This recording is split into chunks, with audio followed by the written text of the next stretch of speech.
Violin enters நாங்கள் இப்போ எங்கே வந்திருக்கோம் அப்படின்னு பார்த்தீங்கன்னா ராஜஸ்தானுக்கு தேன் எடுக்கிறதுக்காக வந்திருக்கோங்க. இங்கே இருக்கிற இந்த பாலைவன மக்கள் மூலிமா இங்கே இருக்கிற மலைகளையும் காடுகளையும் தேன் சேகரிக்கிறதுல ஈடுபட்டுருக்குறோம்.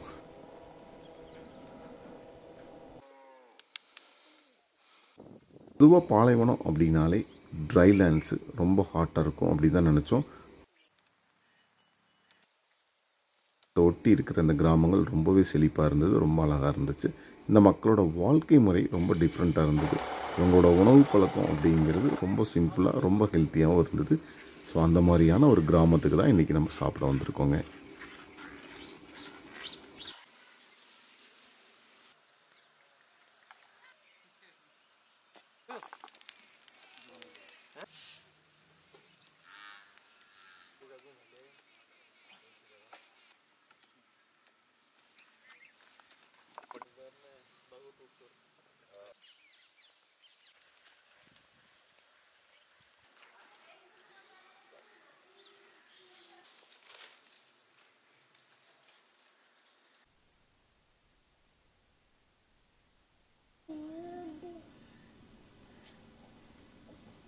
ஸோ இங்கே பார்த்தீங்கன்னா எங்கள் இதில் அவங்க தோட்டத்துலேயே விளைச்ச அந்த கம்பு மாவு வச்சு நம்ம அன்றைக்கி அவங்க இதுக்கு வந்த உடனே இங்கே இருக்க சிறுதானியம் பார்த்தீங்கன்னா இங்கே பாஜ்ரான்னு சொல்கிறாங்க அவங்க லோக்கல் லாங்குவேஜில். ஸோ நம்ம ஊரில் இந்த ராகி கம்பு மாதிரி இங்கே அந்த ஊர் பார்த்தா பாஜ்ரா.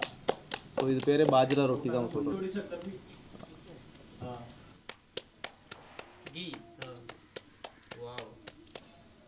எக்யூப்மெண்ட்ஸில் எதுவுமே இல்லை.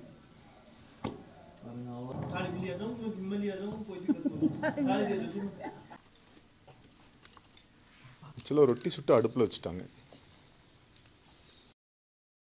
அவ்வளோ சூப்பராக இருக்குது. டைரெக்டாக இங்கே பாருங்கள் எடுத்துட்டாங்க, முடிஞ்சிச்சு. எருமை நெய் மேலே போட்டு சாப்பிட சொல்கிறாங்க. அவ்வளோ அப்படியே உருகுது பாருங்கள்.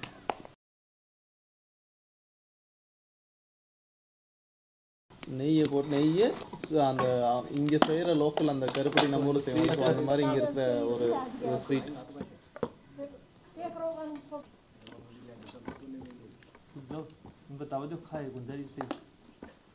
ஆரம்பிக்கும் போது நினச்சா எப்படி இருக்குமோன்னு பயங்கரமாக இருக்குது ஆக்சுவலாக.